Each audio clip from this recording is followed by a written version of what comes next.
Behind every great throne, behind every legendary king or emperor, there were women whose stories history barely whispers about. Picture the towering palaces of ancient empires, places where power was displayed in grand halls, where decisions that shaped civilizations were made. But step beyond the spotlight of those throne rooms, into the quiet corridors and shadowed chambers, and you'll find a world of untold stories. Women moved through these spaces, not as mere spectators, but as hidden architects of history. They were royal wives whispering counsel into the ears of kings, servant girls who overheard secrets that could topple empires, and mothers who raised the next generation of rulers. Their influence was everywhere, yet their names were often erased, their contributions buried under layers of time. What was life really like for these women? How did they navigate a world that demanded their silence while relying on their strength? Imagine the weight of living in the shadows of power, where every word could be dangerous, every alliance a matter of survival. Some wielded soft power, shaping politics through diplomacy and wit. Others endured hardships we can scarcely fathom, bound by customs that dictated their every move.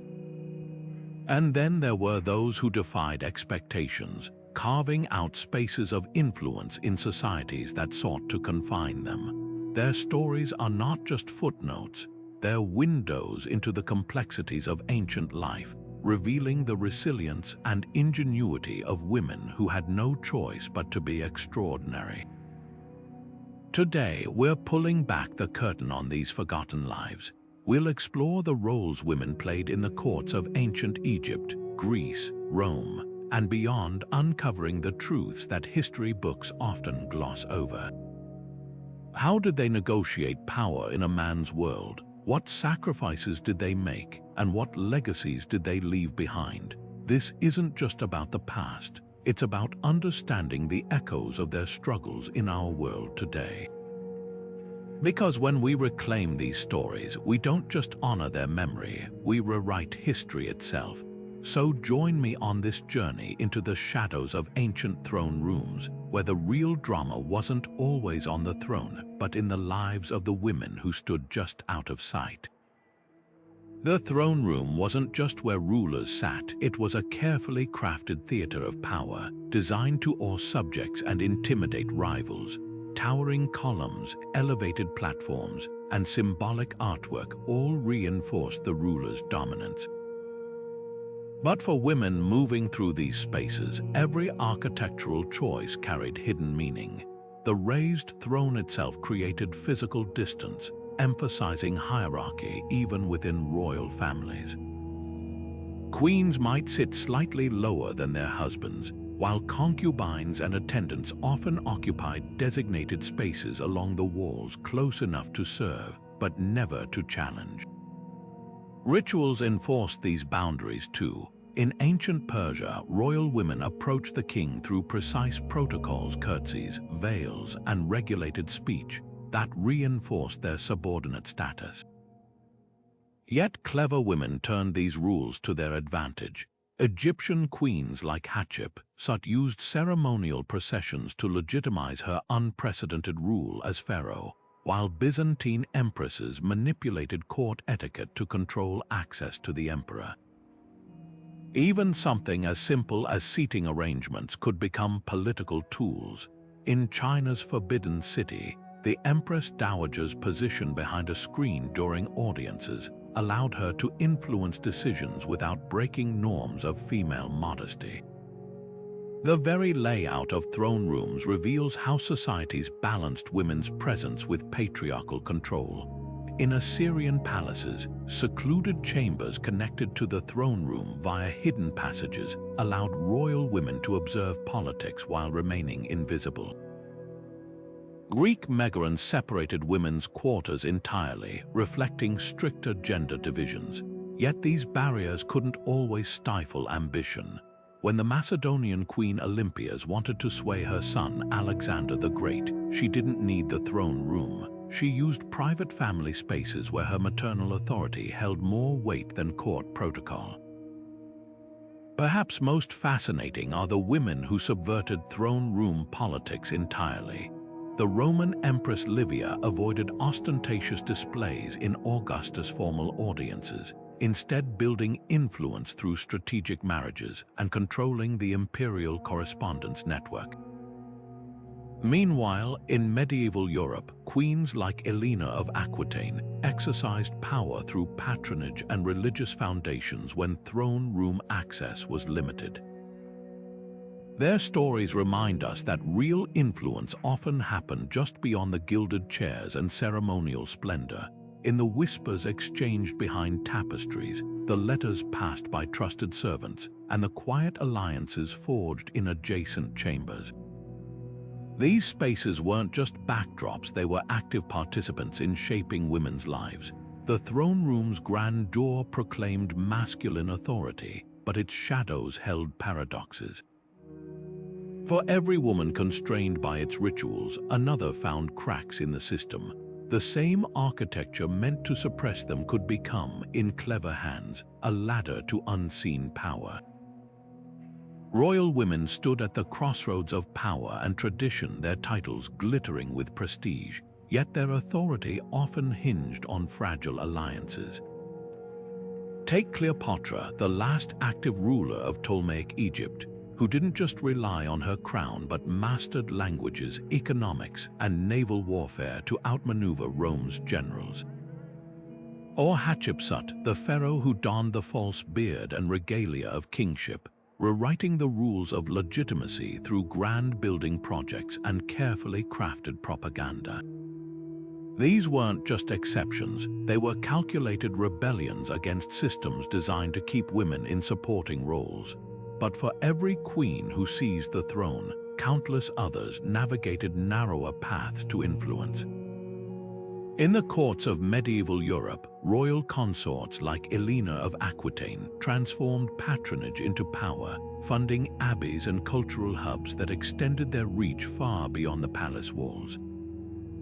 In Byzantium, Empress Theodora, once an actress scorned by nobility, used her understanding of court intrigue to co-rule alongside Justinian, even swaying his decisions during the Nika riots by declaring she'd rather die in the purple than flee. Their tools were subtle, a well-timed gift to a key advisor, a strategic marriage for a younger relative, or the cultivation of scholars whose loyalty outlasted political upheavals. Yet visibility came at a cost. Political marriages turned royal women into living peace treaties like the Habsburg brides shipped between kingdoms to secure borders, their bodies treated as diplomatic currency. When alliances crumbled, they often paid the price. Anne Boleyn's rise and fall exemplified the peril of a consort's influence. Her intellect and charm won Henry VIII's favor, but the moment she failed to produce a male heir, the same court that celebrated her became her executioners. Even revered figures like Nefertiti, whose name means "the beautiful one has come," vanished from records abruptly. Was her disappearance disgrace, death, or a quiet retirement forced by shifting loyalties? The most effective royal women understood that throne room politics demanded duality.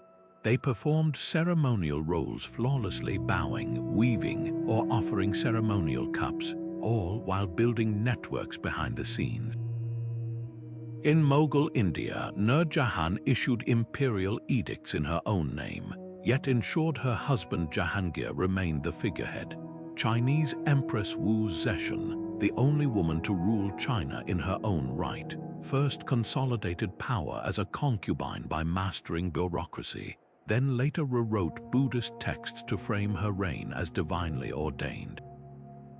Their legacies prove that in courts where overt ambition could be fatal, the art of influence often lay in letting others believe the ideas were theirs.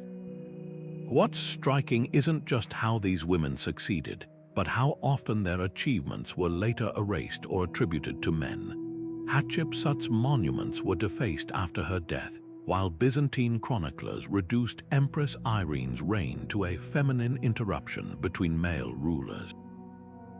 Yet fragments remain: a letter, a coin bearing a queen's profile, a whispered rumor in a historian's marginal notes hinting at the fuller truth. These women didn't just inhabit throne rooms, they decoded them, turning every constraint into a hidden lever. And in doing so, they left blueprints for power that still resonate today, where visibility and vulnerability remain entwined for women in the public eye. While queens and empresses occupied the visible seats of power, another group of women wielded influence from the shadows: concubines and secondary wives, whose beds often doubled as political battlegrounds. In the courts of ancient China, the Ottoman Empire, and beyond, these women existed in a paradoxical space, cherished for their beauty or intellect yet disposable the moment they fell out of favor. The Chinese imperial harem, with its strict ranking system, turned romance into ruthless strategy. A concubine who bore a son could see her status skyrocket overnight, like Lady Yahanara, who entered the Forbidden City as a low-ranking consort and later ruled China as Empress Dowager Cixi. But for every success story, there were hundreds of women left to languish in gilded cages, their names forgotten by history. The Ottoman Empire's imperial harem operated as a sophisticated political machine, where concubines weren't just lovers but diplomats in training. Girls taken as tribute from conquered regions were schooled in languages, music, and statecraft before ever meeting the Sultan. The most talented could ascend to become Hayski sultans, like Roxolana, who transformed from a slave to Suleiman the Magnificent's most trusted advisor, even corresponding with foreign monarchs. Yet this system masked brutal realities. Rivalries between concubines sometimes turned deadly, with poisonings and whispered accusations deciding who retained favor. In Mughal India, the practice of sati, where widows perished on their husband's pyre, meant some concubines faced literal extinction when a ruler died. What's often overlooked is how these women engineered agency within rigid confines. In Korea's Joseon dynasty, royal concubines like Jang Hui Bin used their access to the king's private chambers to broker deals for their families, turning pillow talk into policy. The Japanese shogunate's uku, a vast women's quarters, functioned as a parallel government where concubines and female officials managed budgets, intelligence networks, and even succession plans. These weren't just spaces of submission but nerve centers of soft power, where a well-placed word could alter trade routes or spare a dissident's life. The precariousness of their position, though, was ever present. Byzantine emperors famously practiced wife swapping, divorcing consorts when alliances shifted. In Persia, royal women competed not just for love but survival, like Queen Esther, whose biblical story reveals how a single night with the king could save an entire people from genocide. Even childbirth, normally a private joy, became public spectacle. Mughal records describe nobles gathering outside delivery rooms, waiting to see if a newborn prince would elevate his mother's clan or doom rivals to exile. Perhaps no figure embodies this duality better than Wu Zetian, who climbed from concubine to sole ruler of China by mastering the art of strategic elimination. She reportedly smothered her own infant daughter to frame a rival queen, then later governed with such brilliance that scholars still debate whether her ruthlessness undermines her achievements. Her story forces us to ask, in systems where women's bodies were political currency, was amorality the price of autonomy? The answers lie not in judging these women by modern standards, but in recognizing how they manipulated oppressive systems to carve slivers of sovereignty, proving that even in the most constrained lives, ambition found a way. Royal daughters walked a razor's edge between privilege and prison, born into gilded cages where their royal blood made them both invaluable and vulnerable. Take the daughters of Egyptian pharaoh Akhenaten and Queen Nefertiti, whose images were carved into temple walls as living symbols of divine kingship. These princesses performed sacred rituals alongside their parents, yet their marriages were political chess moves.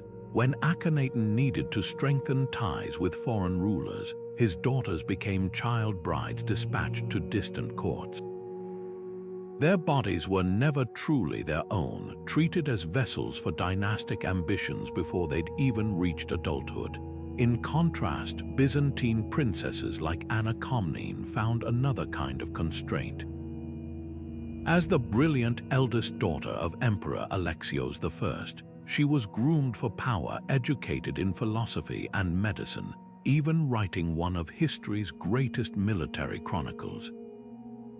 But when her brother was born, Anna's ambitions evaporated overnight.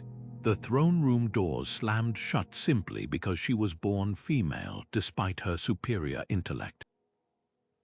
Her memoir reveals the bitter irony. Royal daughters could be trained to rule, yet barred from doing so by the very system that educated them. Some princesses turned their constrained lives into covert power. In medieval Japan, imperial daughters who couldn't inherit the chrysanthemum throne were often sent to serve as high priestesses at Ai's shrine. From this sacred position, Princess Senshi quietly influenced 3 emperors, her younger brothers, through spiritual authority that bypassed official politics. Meanwhile, in Renaissance Europe, Isabella of Castile was nearly married off to a much older man at 13 to secure an alliance. Instead, she fought for a union with Ferdinand of Aragon that positioned her as co-ruler, proving royal daughters could rewrite their scripts with enough cunning. The most tragic stories emerge from the Ottoman practice of kafes, or the cage. Sultans' daughters lived in luxurious imprisonment within Topkapi Palace, forbidden to marry lest their husbands threaten the throne. Some, like Mihrimah Sultan, channeled frustration into philanthropy, building mosques and aqueducts that still stand today. Others, like Handan Sultan, went mad from isolation, their potential snuffed out by paranoid regimes that saw royal women as threats rather than assets. Their gilded prisons had no locks, yet they couldn't escape, bound by customs that valued their lineage more than their lives. Perhaps no story captures this duality better than Cleopatra Selene, daughter of Egypt's most famous queen. After Rome conquered her homeland, she was paraded through the streets in chains, a royal trophy. But in a stunning twist, Emperor Augustus married her off to King Juba of Mauritania, where she ruled as co-monarch and rebuilt a miniature Alexandria in exile. Her coin portraits show her alongside her husband, crowned with the crescent moon of her mother's legacy.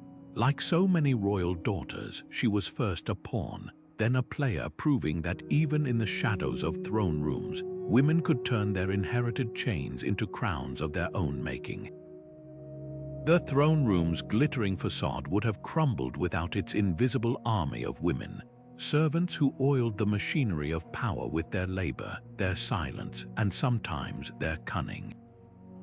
These weren't just anonymous figures scurrying in the background. They were spies, confidantes, and even unofficial diplomats. In the courts of ancient Egypt, handmaidens like those serving Queen Nefertari didn't merely dress her hair. They memorized foreign dignitaries' conversations while pouring wine, becoming inadvertent intelligence gatherers. A Babylonian tablet from the reign of Nebuchadnezzar lists palace weavers by name, hinting at how textile workshops doubled as gossip hubs where women exchanged secrets under the guise of folding linen. Some servant roles blurred the line between menial labor and political intrigue. Byzantine empresses employed eunuchs as chamberlains, but it was their female attendants who controlled access to the imperial bedchamber, a privilege that allowed them to filter petitions, delay rivals, or slip crucial documents onto the emperor's pillow. In medieval Japan, ladies-in-waiting like Murasaki Shikabu, author of the Tale of Genji, turned their insider knowledge into literary masterpieces that exposed court life's underbelly. Their writings survive as rare windows into a world where polishing a mirror or adjusting a robe could mask subtle power plays. The risks were immense. A Carolingian servant girl accused of carrying messages between conspirators might have her tongue cut out, while Ming Dynasty palace maids faced execution for merely witnessing the emperor's private moments. Yet fragmentary records tease out astonishing exceptions. One Assyrian clay receipt reveals a female scribe named Bilashunu overseeing temple grain stores, proof that literacy offered some women an escape from drudgery. In Tudor England, laundresses like Marjorie Horsman rose to become gentlewomen of the Privy Chamber, their proximity to the royal body granting influence far beyond their station. What's most haunting is how these women's labor literally shaped history's artifacts, the gold threads in Henry VIII's tapestries, woven by nameless girls in Flemish workshops. The scented oils rubbed onto Cleopatra's skin, mixed by Alexandrian perfumers whose recipes died with them. Even food became political theater. Mughal harem cooks spiked dishes with saffron to signal fertility during royal weddings, while Byzantine cup-bearers used poisoned goblets as weapons in succession wars. Their anonymity wasn't accidental, it was systemic. Chronicles praised kings for banquet servants prepared, credited ministers with policies concubines drafted, and attributed diplomatic victories to male envoys when multilingual maids had brokered the terms. Yet occasionally, a defiant voice pierces through. A Pompeii bakery's wall bears a scrawled love note between enslaved girls, while a Viking burial in Norway reveals a servant buried with queenly jewels, suggesting bonds deeper than records admitted. These fragments whisper a truth throne rooms tried to suppress. That history didn't just happen on the dais, but in the kitchens, corridors, and quiet corners where women turned survival into an art form. While kings and generals made decrees from their thrones, another kind of power pulsed through ancient temples, where women spoke with the voice of gods. The Oracle of Delphi, perched on her tripod above volcanic fumes, didn't just predict the future, she shaped it. Rulers from Croesus to Alexander the Great journeyed to her sanctuary, humbling themselves before a peasant woman chosen not for birthright but divine inspiration.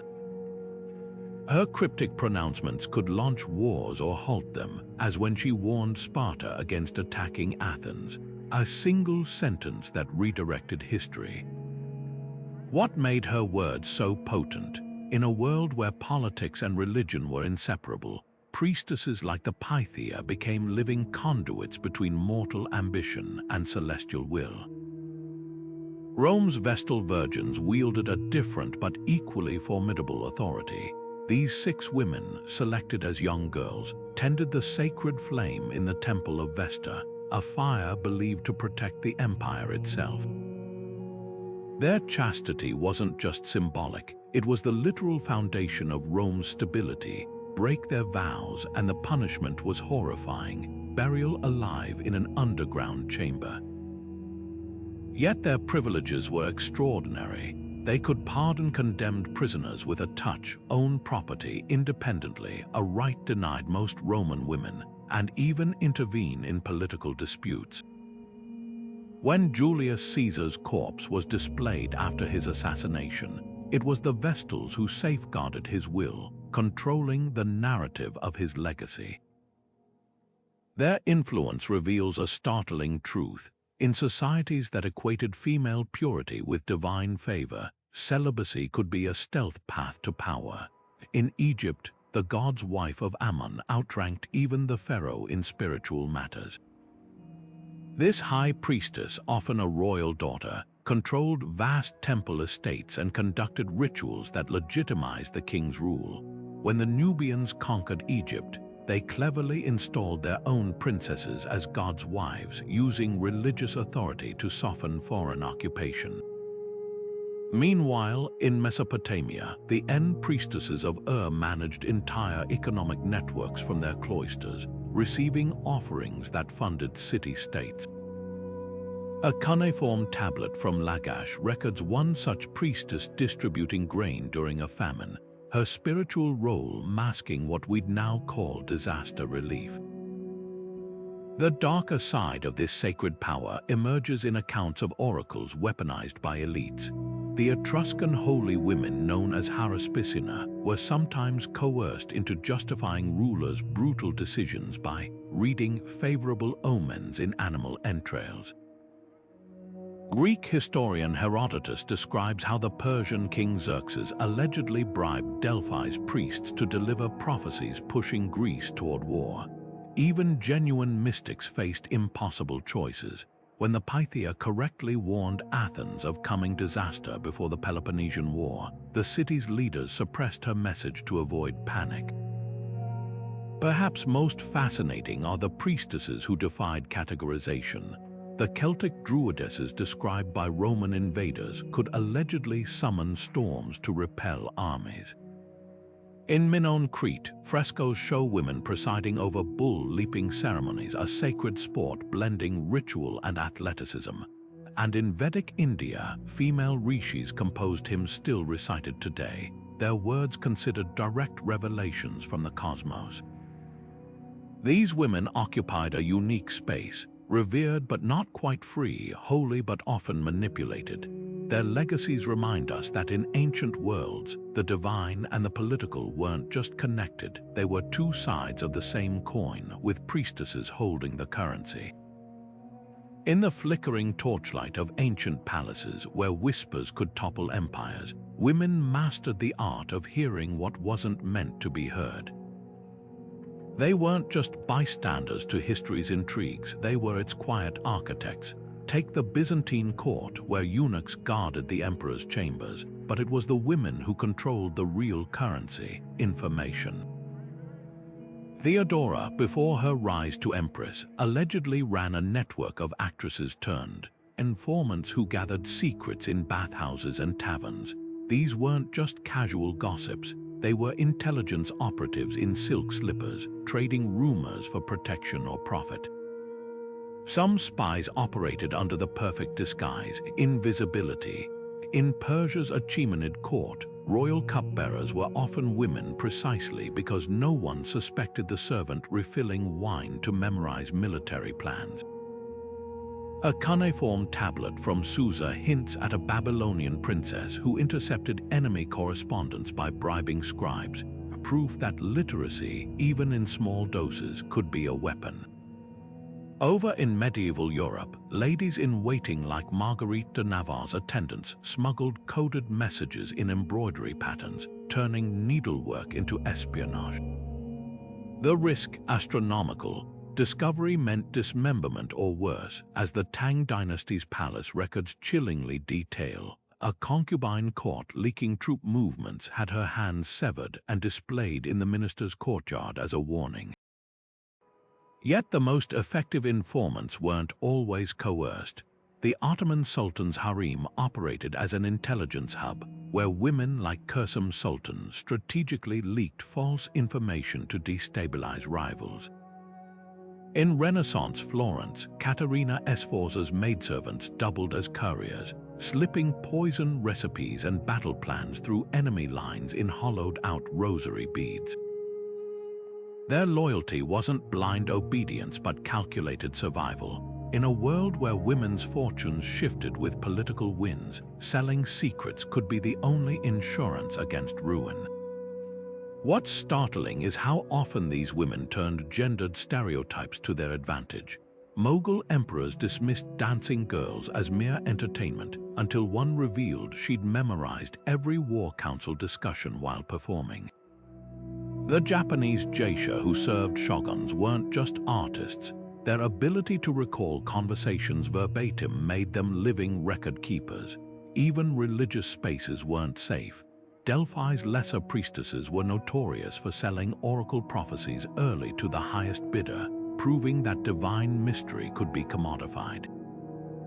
The true genius of these silent watchers lay in their deniability. When Anne Boleyn's maid was tortured for evidence of adultery, she revealed nothing, not out of loyalty, but because knowing too little was its own defense. Contrast that with the Ming Dynasty's palace spies, who intentionally fed conflicting information to different concubines, then watched to see which version reached foreign ambassadors. Their methods presaged modern intelligence tactics, misinformation, compartmentalization, and the brutal understanding that sometimes the most powerful person in the room was the one everyone ignored. These women's legacies haunt us not because they were exceptions, but because they reveal a hidden rule of history. Power doesn't always sit on the throne. Sometimes it lingers in the shadows, listening.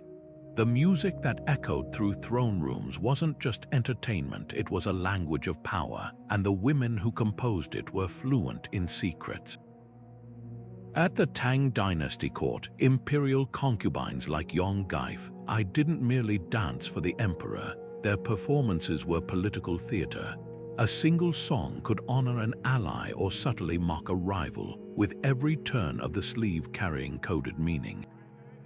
These artists were more than ornaments, they were cultural diplomats. When Byzantine Princess Theophano married Otto II, she brought an entire retinue of female musicians to Germany, introducing lyres and harmonies that transformed European court music. Their melodies became bridges between empires, yet history often reduces them to footnotes in their husbands' chronicles.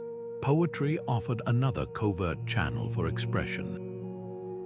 The Heian period of Japan saw noble women like Murasaki Shikabu and Sei Shonagon crafting masterpieces like the Tale of Genji and the Pillow bookworks that revealed court life's intricacies while masking critique in elegant prose. A well-placed poem could sway opinions without breaking decorum, as when Safavid Persian poetess Jahan Cotton used verse to protest her brother's execution, turning grief into art that outlasted dynasties. Even illiterate performers wielded this power. The Jising of Korea, often compared to geishas, memorized hundreds of Seijo poems, using their performances to preserve nationalist sentiments during foreign occupations. Their art was rebellion in silk robes. Dance held its own subversive potential. In Mughal India, courtesans known as Tawafs performed Kathak not just for entertainment but as living archives of history. Their intricate footwork and gestures narrated epics the British later tried to suppress, making their bodies vessels of cultural resistance. Similarly, the flamenco singers of medieval Andalusia, many of them Morisco women, wove Arabic scales and Sephardic laments into songs that preserved forbidden identities under Christian rule. When authorities banned their language, these artists smuggled heritage into rhythm and movement. The cruel irony, the very systems that exploited these women's talents also erased their authorship. Ancient Greek lyricist Sappho's poems were famously burned by censors, surviving only in fragments quoted by male scholars. Chinese court composer Kai Wenji was kidnapped by nomads, her music later appropriated as barbarian folk songs despite her elite training. Even when their names endured, their labor was romanticized, like the Venetian composer Barbara Strozzi, whose published madrigals were dismissed as salon trifles rather than recognized as the innovative works they were. Yet traces of their genius persist. A fresco in Crete's Knossos Palace captures a bare-chested female musician mid-performance, her confidence defying millennia of silence. The Diwan of Khosrow and Shirin, a Persian epic, credits the singer Nakisa with inventing the royal coronation melody still used today. And in a quiet corner of Istanbul's Topkapi Palace, the sheet music of a concubine named Dilhayat Kalfa sits preserved, her compositions once so beloved that sultans reportedly delayed wars to hear her play. These women didn't just decorate history, they scored it, proving that art could be both a cage and a key. In the hushed chambers behind every throne room, where silk curtains muffled the cries of childbirth and the scent of medicinal herbs clung to the air, women healers worked miracles with hands that bridged life and death. These weren't just herbalists or nursemaids, they were the unsung physicians of their time, their expertise passed down through generations like sacred texts. Take the royal midwives of ancient Egypt, depicted on tomb walls catching babies with the same reverence as priests conducting rituals. Their knowledge of anatomy, gleaned from centuries of observation, allowed them to perform techniques we'd now call obstetric breakthroughs, turning breech babies in the womb, stitching wounds with hair-thin threads, even brewing pain-relieving tinctures from poppies and willow bark. Yet their names rarely appeared in scrolls praising Pharaoh's conquests, their achievements overshadowed by the infants they safely delivered into dynasties. The line between science and superstition blurred in their hands. A Byzantine empress in labor might be given a gemstone carved with prayers to Saint Margaret, while the same healer administered a proven remedy of ergot fungus to hasten delivery. In Ming Dynasty China, palace physicians recorded male doctors' theories on parchment, but it was the elderly midwives who carried practical wisdom in their fingertips, like diagnosing ailments by reading the swirls of a mother's pulse or predicting complications from the sheen of her skin. Their methods seemed mystical to outsiders, but many were grounded in startlingly accurate empirical knowledge. A cuneiform tablet from Mesopotamia details a midwife's recipe for sterilizing tools with boiling water and vinegar, a practice modern medicine wouldn't rediscover for millennia. Royal courts relied on these women as both healers and political safeguards. The Tudor court employed a team of gossips, a term derived from god siblings, referring to women who attended births, to witness royal deliveries and verify the child's legitimacy. Their testimony could make or break succession plans, as when midwives swore before Parliament that James II's son was truly the Queen's, despite rumors of a smuggled impostor.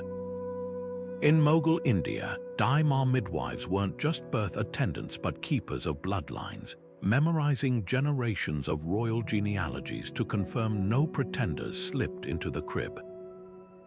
Their loyalty was so valued that emperors granted them land and titles, yet their contributions were erased from official chronicles. The dangers they faced were as real as their skills.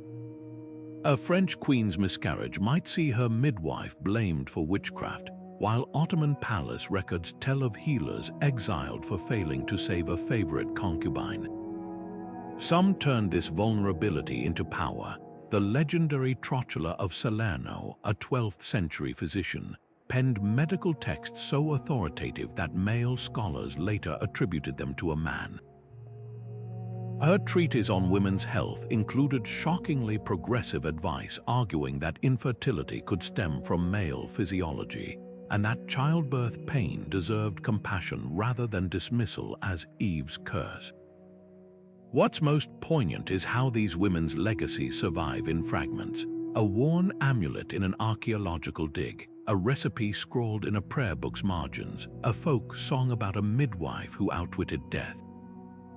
They remind us that history's greatest palaces were also places of blood and fever, where women's hands steered the fates of kingdoms one birth, one remedy, one whispered prayer at a time. Political hostages in ancient courts lived a paradoxical existence, prized for their noble blood yet trapped in gilded cages, their bodies serving as living treaties.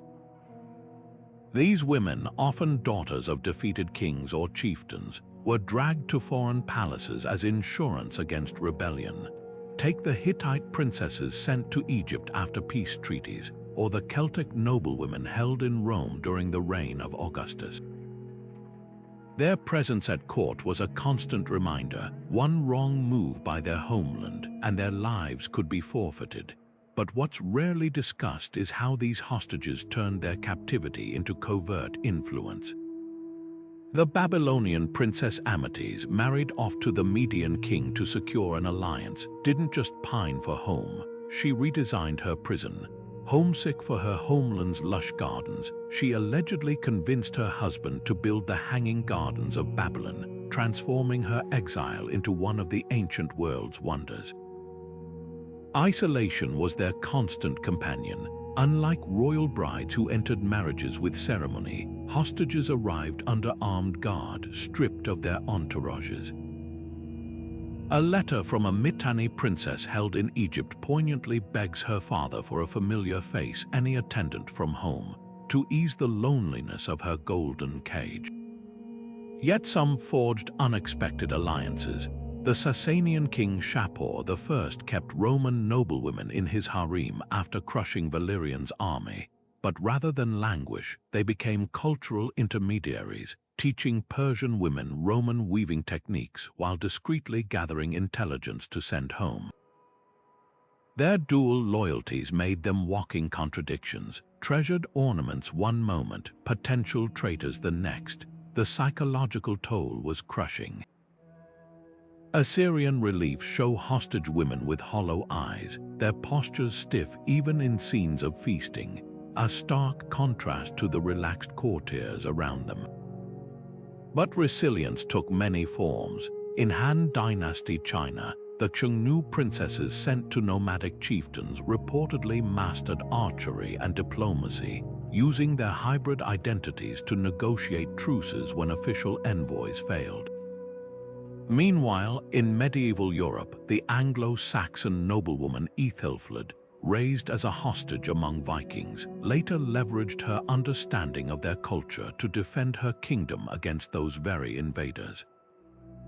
Their stories reveal a bitter truth. In an era when women's value was measured in political currency, the most valuable hostages were those who learned to spend themselves wisely. What's most haunting is how their legacies were erased. Chronicles reduced them to footnotes, the Armenian princess taken as pledge, or while ignoring their quiet rebellions. A single line in a Byzantine scroll mentions that the Bulgar hostage Irene secretly taught her children her native language against imperial orders, preserving a banned heritage.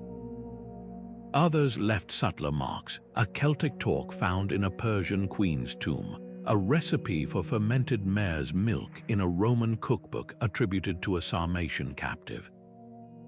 These fragments whisper that even in chains, these women shaped the cultures that sought to erase them, proving that hostagehood wasn't just an end, it could be the beginning of a far more complex story. The death of a king didn't just mark the end of an era. It was the moment royal widows stepped onto the tightrope of power, balancing between influence and oblivion. Catherine de' Medici, the Florentine queen who became France's most formidable dowager, didn't just mourn her husband Henry II, she seized the reins of a fractured kingdom. With her young sons too inexperienced to rule, she navigated wars of religion and court factions with the precision of a chess master, proving that widowhood could be less an ending than a brutal rebirth. Yet for every Catherine, there were dozens of queens like Anne of Cleves, cast aside with pensions and quiet country manners the moment their husbands' wills were read. What separated those who shaped history from those erased by it? The answer lies in the delicate interplay of law, loyalty, and sheer force of will. Legal traditions often dictated a dowager's fate before her husband's body was cold. In Byzantium, the empress dowager's right to act as regent was sacrosanct, a tradition that allowed women like Irene of Athens to rule outright, even minting coins in her own image. Contrast that with England, where Elena of Aquitaine found herself imprisoned by her own son for supporting a rival heir. The difference wasn't just personality but precedent. Societies that viewed women as perpetual minors left widows at the mercy of male relatives, while those with matrilineal customs gave dowagers real authority. Even the size of a queen's dower lands could determine her clout. When King Philip Augustus of France died, his widow Ingeborg's control of strategic ports made her a political player despite years of earlier confinement, proving that real estate could trump misogyny. The most successful dowagers mastered the art of symbolic motherhood. In China's Song Dynasty, Empress Dowager Liu wore plain robes and spoke humbly in court, framing herself as the nation's dutiful widow while quietly controlling policy through her grandson's tutors. Similarly, England's Margaret Beaufort leveraged her pious image as the king's mother to orchestrate Henry VII's rise, her influence so pervasive that ambassadors reported she rules the ruler. This performance of maternal sacrifice disarmed critics after all, who could accuse a grieving mother of ambition. Yet beneath the somber veils, these women were political operatives, using soft power to bend patriarchal systems to their will. But not all widows could rely on sentiment. In the Ottoman Empire, the Valide Sultan's authority was absolute until a new sultan's mother displaced her. Some, like Safiye Sultan, clung to power by controlling the harem's intelligence network. Others weren't so lucky. The Mughal custom of requiring widows to live in seclusion, or worse, perform sati, meant many royal women vanished from history the moment their husbands did. A chilling fresco in Rajasthan's Mehrangarh fort depicts queens and concubines leaping into flames, their political value extinguished with their lives. Perhaps no story captures this duality better than that of Wu Zetian. Starting as a low-ranking concubine, she survived her husband's death to become China's only female emperor, only to be overthrown in her 80s and erased from official records. Her rise and fall remind us that for royal widows, power was always borrowed time. The throne room might tolerate a regent but rarely a reigning queen. Yet in those fleeting moments between one king's death and another's rise, these women proved that grief could be a gateway to greatness, if one dared to walk through it. Boudica didn't just rebel, she razed Roman London to the ground. The Iceni queen, flogged and her daughters assaulted by occupying forces, didn't retreat into the shadows as expected. Instead, she united fractured tribes and led a revolt so fierce it nearly expelled Rome from Britain. Her war chariot, fitted with scythes, became a symbol of defiance against an empire that underestimated her. Yet for all her ferocity, Roman historians dismissed her as a madwoman, distorting her legacy until modern excavations revealed the true scale of her campaign. Charred layers in Londinium soil matching ancient accounts of her fires. Her story forces us to ask, how many other women's revolts were erased by historians unwilling to record female defiance? Zenobia of Palmyra took a different path to rebellion. Rather than reject the system, she mastered it, then broke it from within. After her husband's mysterious death, this multilingual scholar turned queen didn't merely rule as regent for her son. She conquered Egypt, challenged Rome's monopoly on silk trade, and even minted coins showing her face alongside emperors, implying equality. When Emperor Aurelian finally crushed her revolt, her surrender became legend not for submission, but for her audacious negotiation. Chroniclers claim she walked into captivity draped in jewels, demanding her son's safety and dignity for her people. Her brilliance was so undeniable that Rome later granted her a villa, where she reportedly hosted philosophers instead of fading into obscurity. These women weren't anomalies, they were pressure valves for systems that crushed dissent. In 6th century China, Empress Chen of the Liu Song dynasty took up arms when her emperor husband was murdered, leading loyal troops in a doomed but spectacular defense of the palace. Viking sagas tell of Queen Gunhild, who allegedly poisoned a rival king with a drugged drink after he mocked her authority. Even in rigidly patriarchal societies, cracks appear.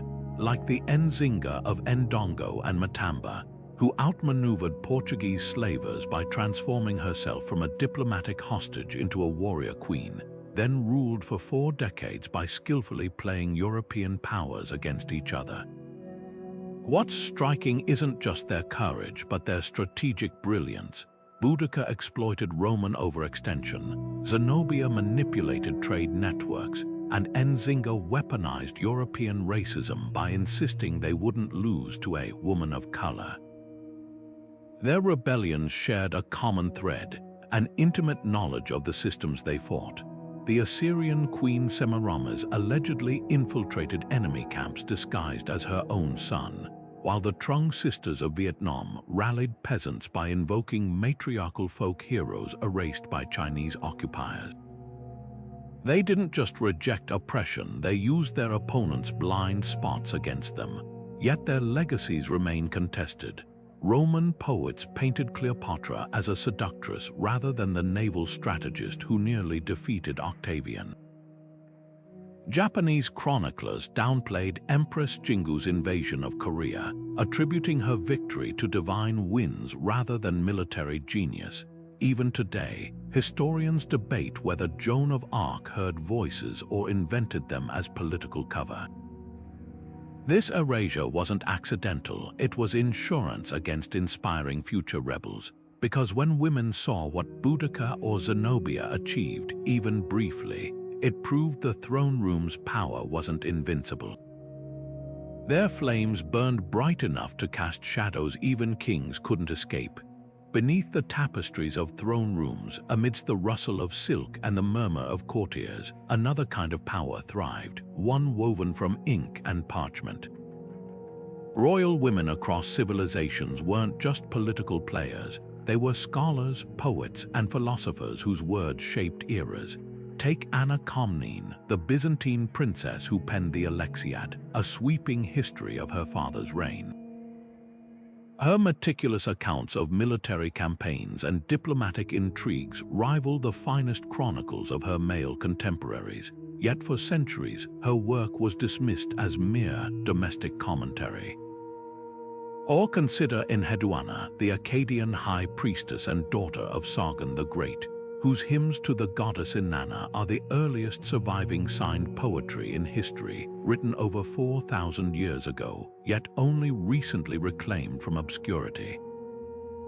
Their educations were often strategic.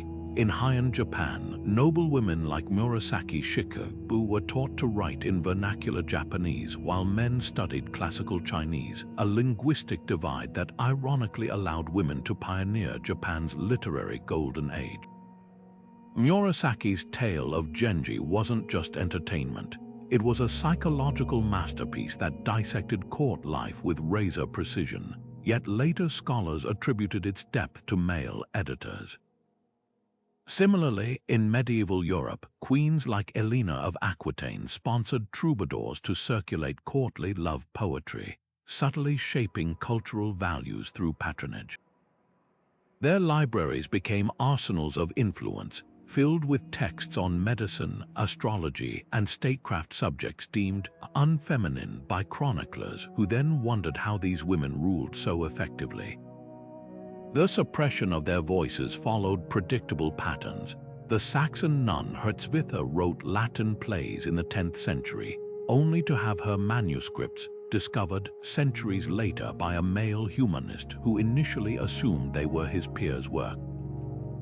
In Mughal India, Princess Zeb-un-Nisa's exquisite Persian verses were published under her brother's name until a single surviving copy bearing her seal proved otherwise. Even when their words survived, the context was sanitized, like the letters of Roman noblewoman Cornelia, mother of the Gracchi, which were preserved not for their political insight but as moralizing examples of proper maternal advice. Yet fragments of their unguarded voices still startle us. A cuneiform tablet from ancient Mari reveals Queen Shibtu personally overseeing astrological reports for her absent king, her calculations precise enough to guide military campaigns. The Visigothic Princess Brunhilde's surviving correspondence shows her negotiating treaties in flawless Latin, while her male rivals struggled with grammar. And then there's the extraordinary case of Christine de Pizan, the Venetian-born French writer who turned widowhood into a literary career, defending women's intellectual equality in the Book of the City of Ladies while male contemporaries insisted education would wither their wombs. What makes their stories vital isn't just the injustice of erasure, but the sheer ingenuity of their resistance. They wrote in margins, used pseudonyms, or like the Tang Dynasty courtesan Zhu Tao exchanged poems with powerful men who unwittingly preserved their brilliance. Their words remind us that the pen was never solely a man's weapon. It was a smuggled torch passed through generations of women, lighting corners of history we're only beginning to see. In the glittering courts of antiquity, fabric wasn't just fabric, it was a language. Every stitch, every fold, every shimmering thread whispered secrets about power and position. Sumptuary laws in places like Renaissance Florence or Ming Dynasty China spelled out these rules with brutal precision. Only royalty could wear certain shades of crimson. Only a duke's wife might adorn herself with pearls, and the wrong embroidery pattern could land a merchant's daughter in prison. But women didn't just obey these laws, they weaponized them. When Byzantine Empress Theodora draped herself in Tyrian purple, a dye so rare its production was a state secret, she wasn't just following tradition. She was reminding everyone that her rise from actress to co-ruler hadn't erased her right to the empire's most exclusive color. Jewelry carried even heavier symbolism. The heavy gold torques worn by Celtic noblewomen weren't just displays of wealth, they were literal weights of authority, their designs encoding clan loyalties. In Mughal India, the placement of a princess's nose ring signaled whether she was marriageable or politically off-limits. Even something as delicate as a hairpin could be a manifesto. Chinese concubines during the Tang Dynasty wore elaborate hairpieces studded with jade phoenixes, a silent challenge to the emperor's dragon motif, suggesting their potential to birth future rulers. The more oppressive the restrictions, the more creative women became. Venetian courtesans, barred from wearing the same silks as noblewomen, commissioned gowns with clandestine slits that revealed underskirts of forbidden fabrics when they moved. Some turned fashion into outright rebellion. When Frances Anne of Brittany was forced to marry 2 successive kings to secure her duchy's independence, she wore a cloak embroidered with ermine, a fur reserved for sovereigns, to every public appearance, declaring herself a ruler in her own right. Over in Edo, Japan, where shogunate laws dictated even the width of a woman's obi sash, merchant-class women began stitching hidden pockets into their garments, transforming fashion into covert storage for banned literature. Their defiance proved that thread could be as sharp as any sword.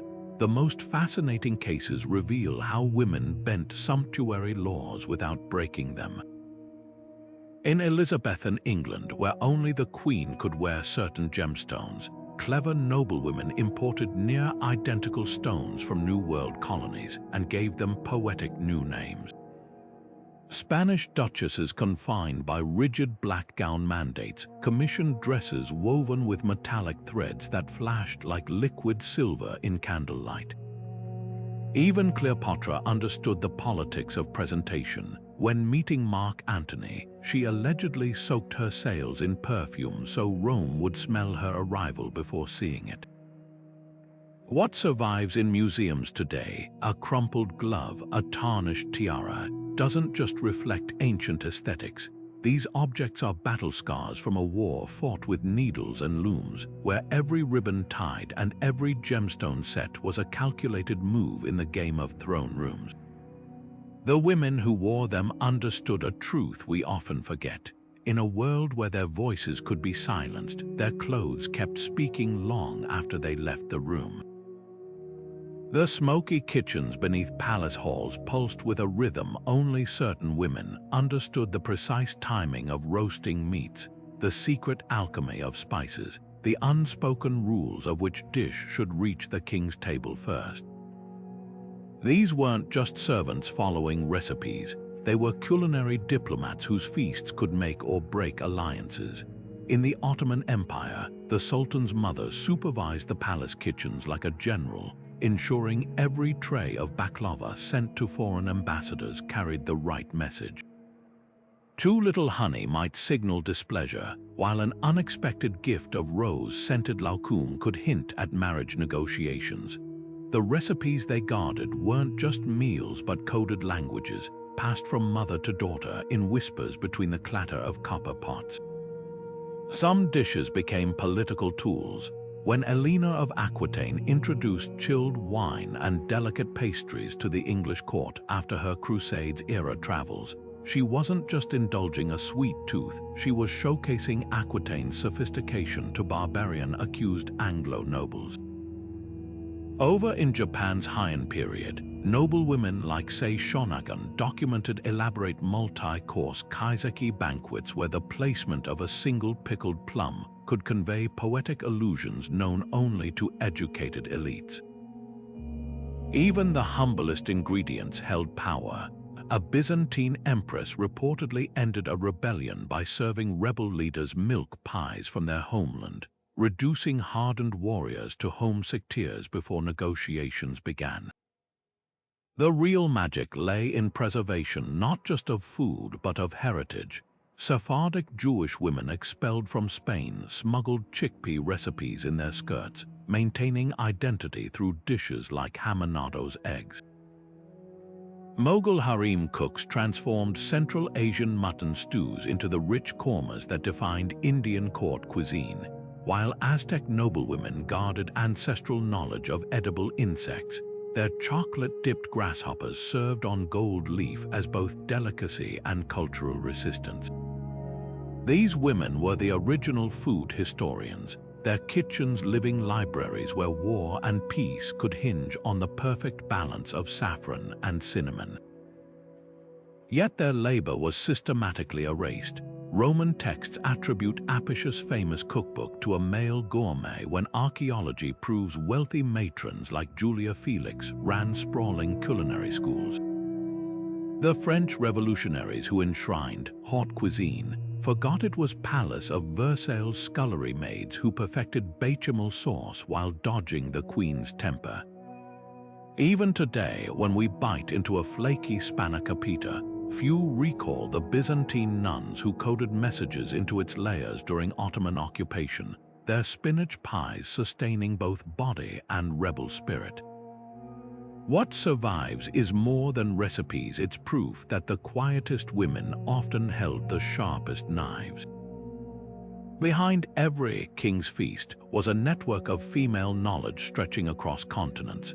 Korean palace cooks fermenting kimchi with medicinal herbs, Mayan priestesses brewing ceremonial chocolate with chili-infused foam, Venetian dogoresses testing for poison in blown glass goblets before state dinners.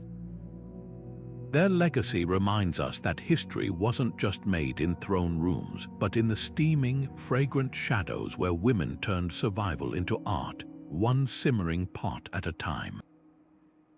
The weight of a dynasty rested in the wombs of royal women, a truth as brutal as it was unspoken.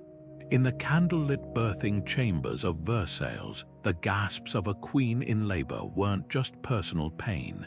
They were state events, with ministers waiting anxiously in adjacent rooms for news that could alter Europe's balance of power. A single cry from a newborn could mean peace or war, stability or chaos. Take the haunting case of Anne of Austria, the French queen who endured 4 stillbirths and 12 years of barrenness before finally delivering the future Louis XIV. Her relief was so profound she commissioned a silver cradle as an offering to the Virgin Mary, but not before whispers of treason and divorce had nearly toppled her. The physical toll was staggering.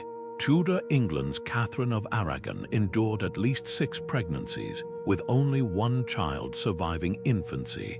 Her body became a battleground for Henry VIII's ambitions, each miscarriage fueling his growing desperation for a male heir.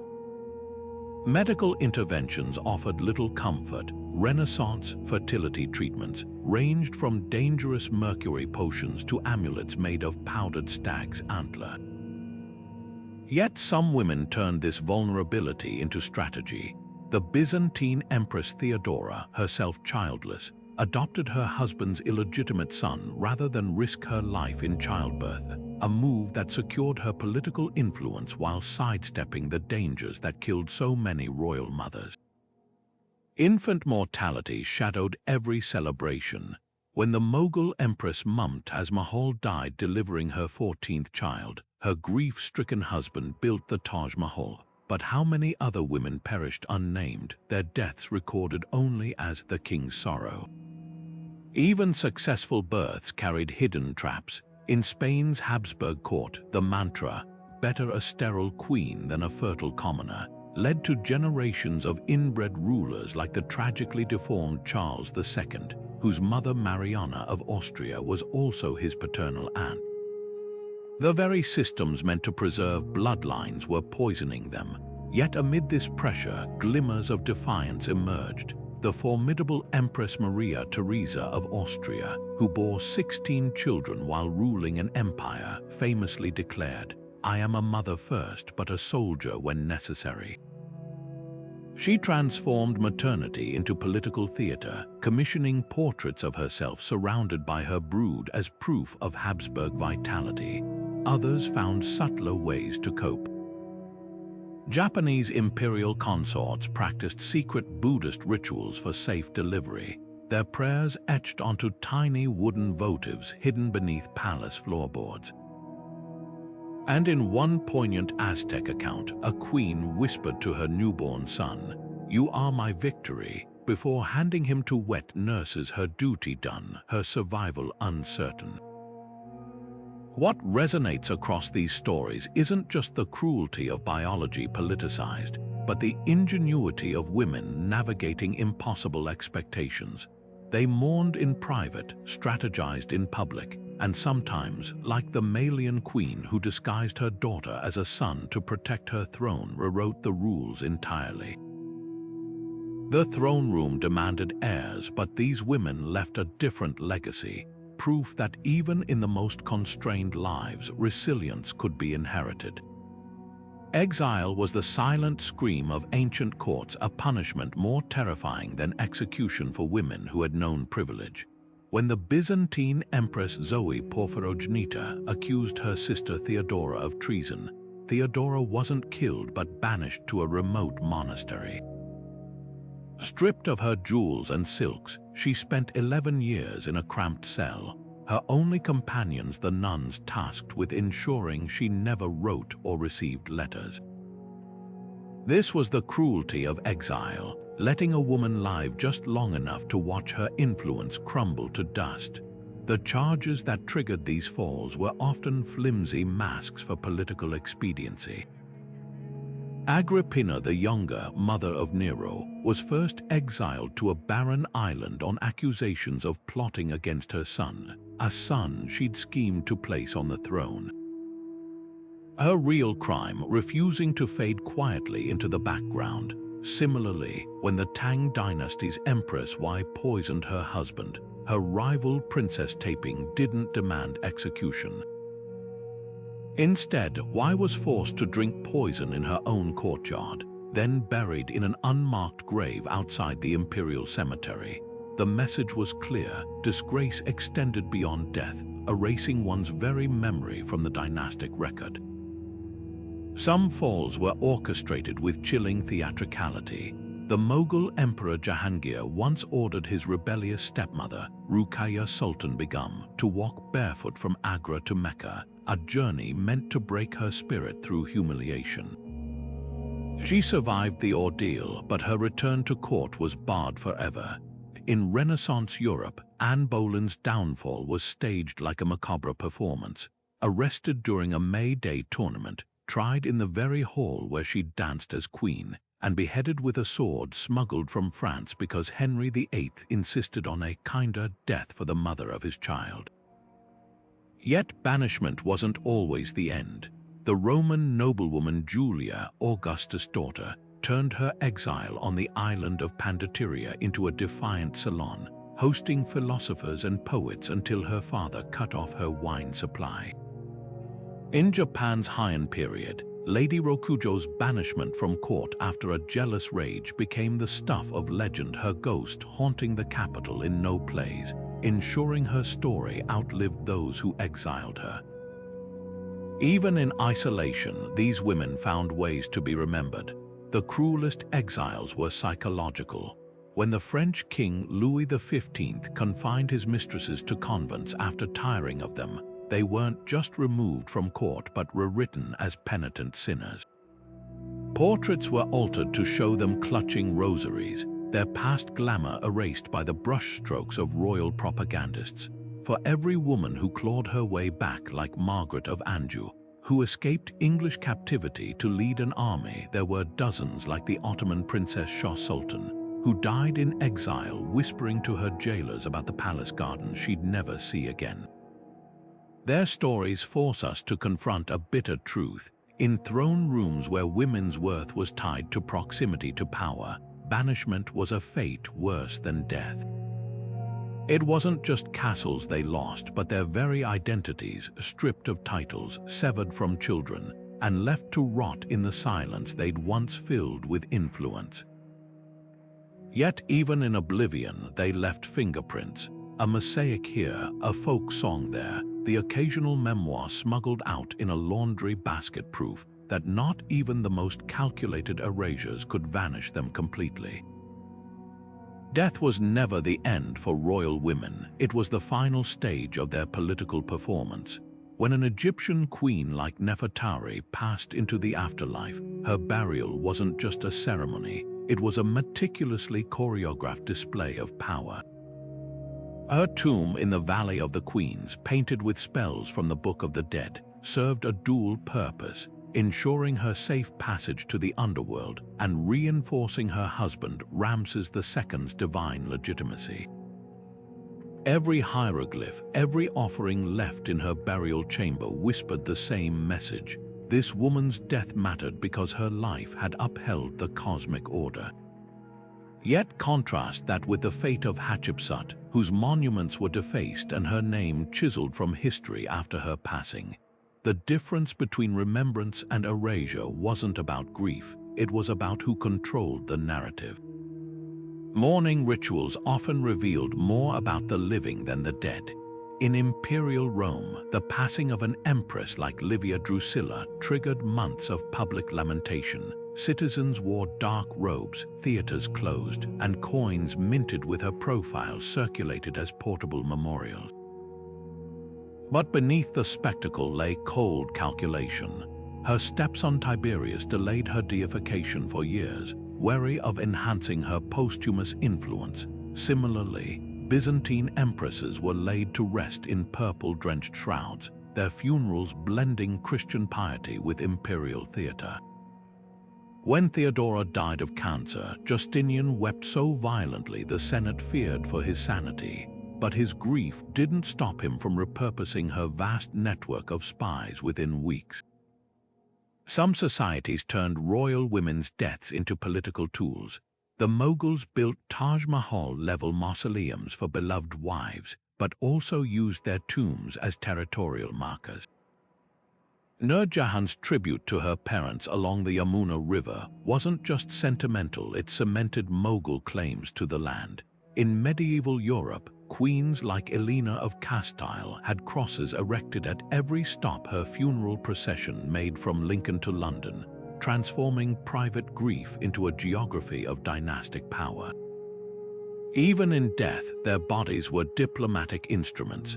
The most poignant memorials, though, are the ones that defy expectation. The Viking queen Asa Haraldsdottir was buried with a warship and weapons, her grave goods mocking gender norms 1,000 years before feminism. In China's Forbidden City, childless concubines were quietly interred in unmarked pits except for Lady Hoifa Nara, whose secret poetry was discovered stitched into her burial slippers, a silent scream against oblivion.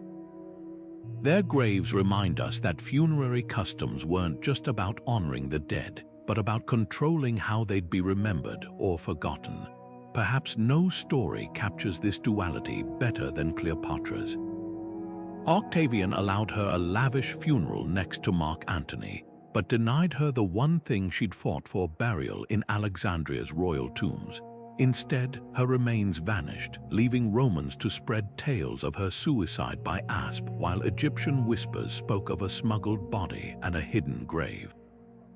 2,000 years later, we're still debating her final resting place, proof that for royal women, even death couldn't end the battle over their legacies. Their tombs weren't just in points, they were the first drafts of history written by the hands of those left behind. The contrast between throne rooms across ancient civilizations reveals a startling truth. While women were universally expected to navigate power from the margins, the shape of those margins varied dramatically.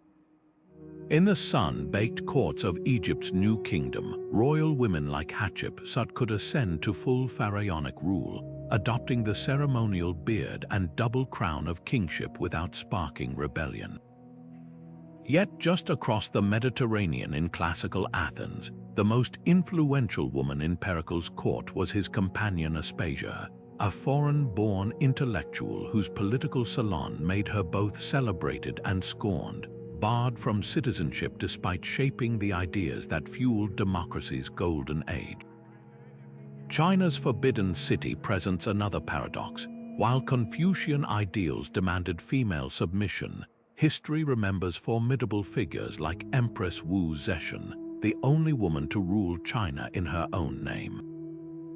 She rose from concubine to emperor by mastering bureaucratic networks, then commissioned portraits showing her as both motherly and martial, a delicate balance her male successors never had to strike. Compare this to the Ottoman harem's intricate hierarchy, where a sultan's mother could dictate foreign policy from behind latticed screens, yet still required a male intermediary to speak directly to diplomats. The common thread: women innovated workarounds tailored to their culture's constraints. The Viking world offers a striking counterpoint. Sagas recount shield maidens like Lagertha leading armies, while archaeological finds reveal high-status women buried with swords and keys symbolizing household authority.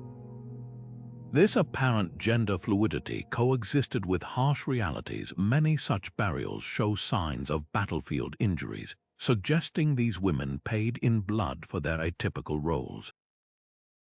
Meanwhile, in India's Mughal courts, royal women like Nur Jahan issued imperial edicts and hunted tigers, yet still faced Sati's threat if widowed. The difference wasn't just cultural values but how power was structured. Decentralized Norse chieftains needed all-capable leaders, while centralized empires prized controlled succession above all. These variations demolish the myth of universal female oppression in antiquity. Spartan women owned property and trained athletically, while Athenian wives lived in near seclusion. Two Greek worlds, radically different rules. The Khmer Empire's temple carvings show women as temple donors and dancers, their economic independence preserved in stone, while Renaissance Europe's queens often ruled as regents only until their sons came of age. What emerges isn't a linear progression from oppression to freedom, but a mosaic of possibilities, some cultures valuing women as diplomats, others as dynastic vessels, a few even as warriors. The most revealing comparisons lie in the cracks between official records and material traces.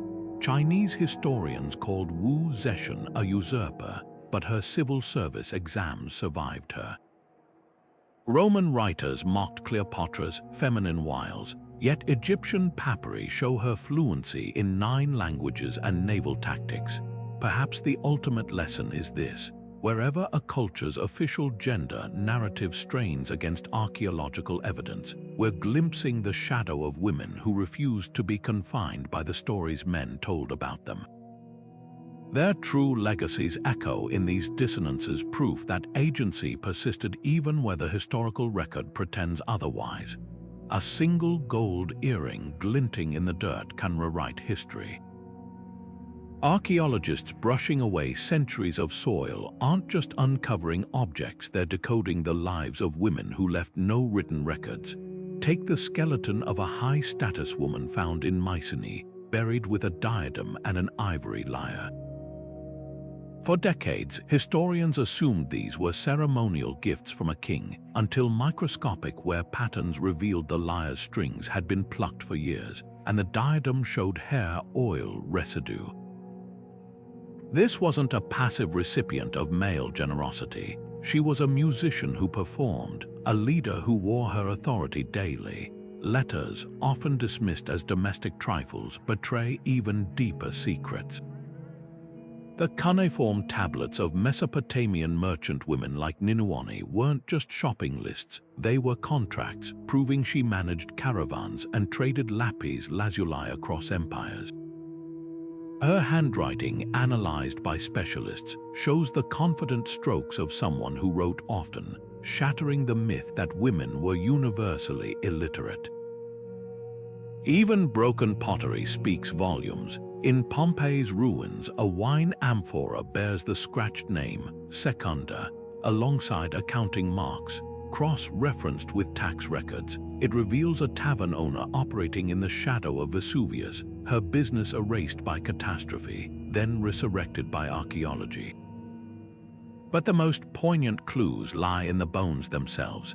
A Viking grave in Birka, Sweden, once assumed to hold a warrior chief due to its sword and shield, was revealed through DNA testing to be female. The skeleton's muscle attachments suggested years of archery practice, while gaming pieces buried with her hinted at strategic brilliance. Suddenly, sagas about shield maidens weren't just legends, they were memories preserved in osteology.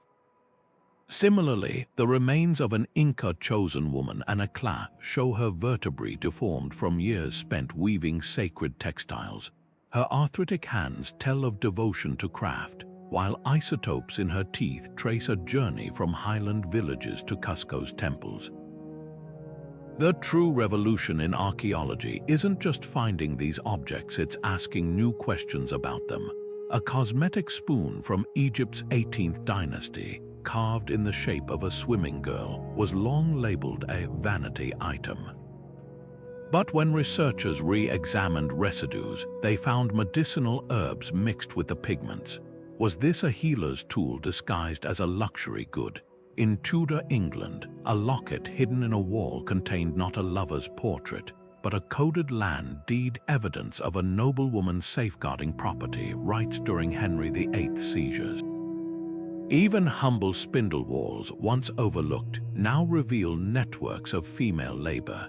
The distribution of their designs maps trade routes run by women, from Andean highlands to Viking trading posts. What makes these discoveries electrifying is their incompleteness. A shattered perfume vial from Persepolis still carries the faintest trace of bergamot, but we'll never know the hand that held it. A child's footprint in a Roman villa's wet clay reminds us that most women's lives survive only in these ghostly echoes. Yet each fragment is a rebellion against oblivion.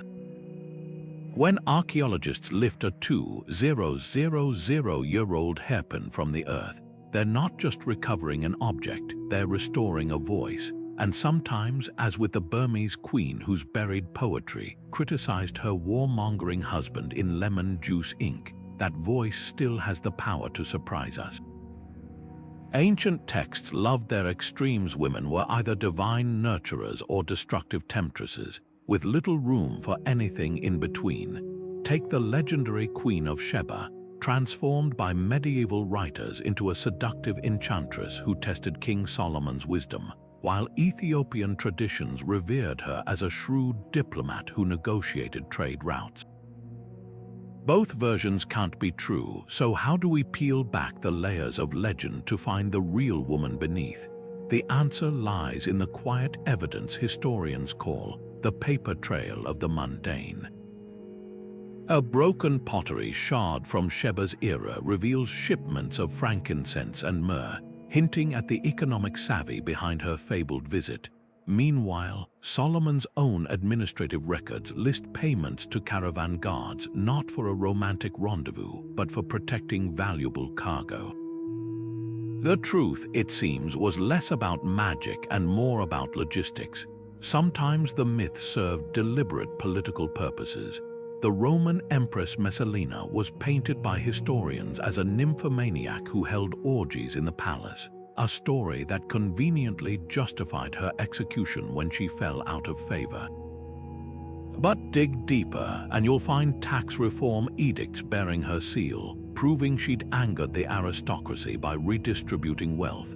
Similarly, Chinese chroniclers branded Empress Wu Zetian a murderous schemer, yet her reign's census data shows unprecedented stability and literacy rates. The smear campaigns against her coincided exactly with her efforts to break the aristocracy's grip on government jobs. Coincidence? Hardly. Archaeology often catches myths in the act. For centuries, Homer's Helen of Troy was dismissed as pure fantasy until archaeologists found a Mycenaean fresco in Pylos depicting a strikingly similar woman of exceptional beauty being offered a necklace by a foreign envoy.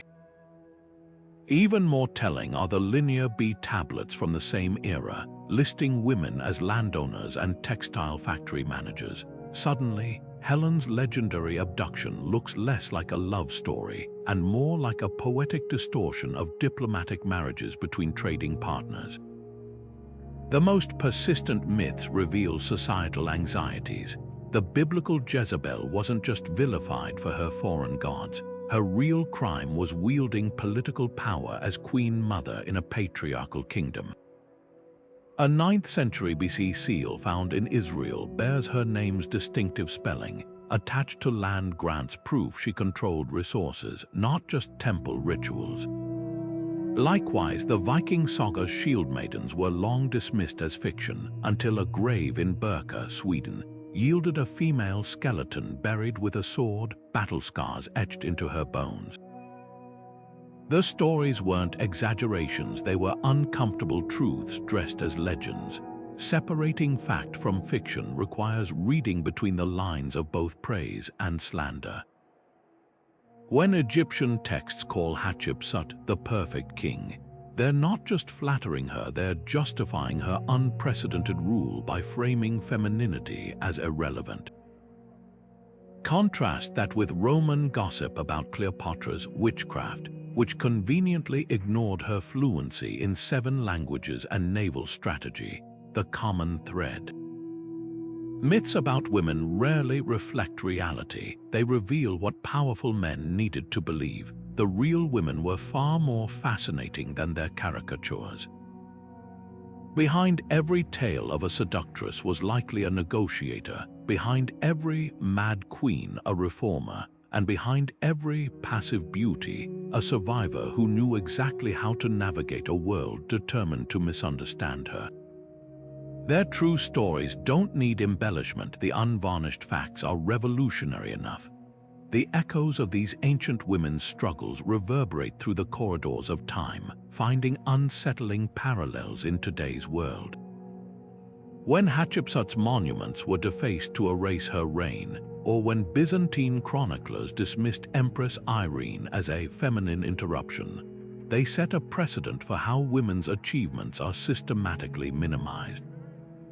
Fast forward to modern boardrooms, where studies show women's ideas are more likely to be credited to male colleagues, or to history books that still gloss over figures like Rosalind Franklin, whose work was pivotal to discovering DNA structure.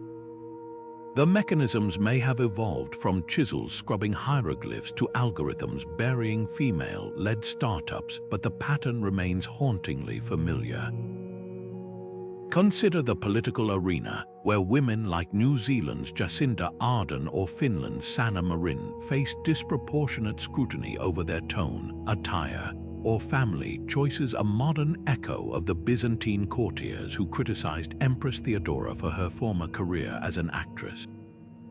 Ancient Rome's Vestal virgins, punished for breaking vows of chastity while male priests faced no such restrictions, find their counterparts in today's double standards around professionalism, where women are penalized for behaviors that earn men praise as assertive. The throne rooms may have been replaced by parliamentary halls, but the script feels eerily unchanged. Yet these stories aren't just cautionary tales, they're blueprints for resistance. When Nur Jahan ruled Mughal India from behind the veil, or when Wu Zetian rewrote Buddhist texts to legitimize her reign, they proved that power could be seized even within oppressive systems. Their strategies, networking, redefining narratives, mastering bureaucracy, are the same tools modern women used to navigate glass ceilings. The Viking shield maiden's grave, filled with weapons once dismissed as ceremonial, now inspires archaeologists to re-examine assumptions about gender roles in history, just as contemporary movements push us to question why CEO or a genius still conjure predominantly male images in our collective imagination. Perhaps the most profound lesson lies in how these women's legacies were preserved against all odds. Sappho's poetry survived because later generations smuggled fragments out of burning libraries. Murasaki Shikibu's tale of Genji endured because humble scribes copied it by hand for centuries.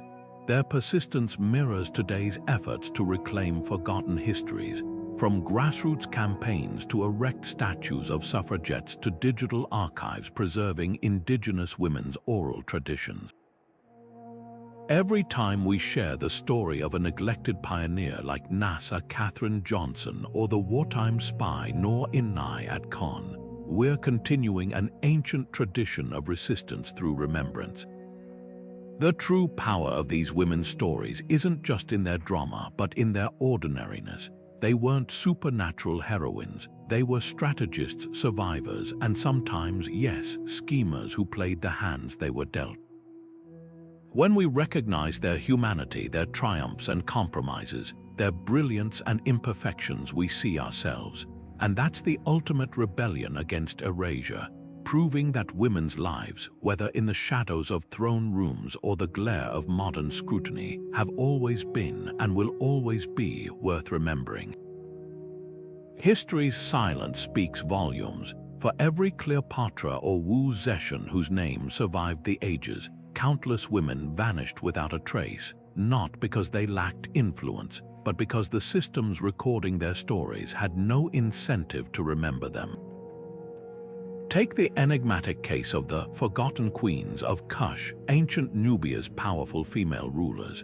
Their pyramids still stand along the Nile, yet early archaeologists assumed they were burial sites for kings until hieroglyphs revealed titles like Kandake, meaning Queen Mother who rules.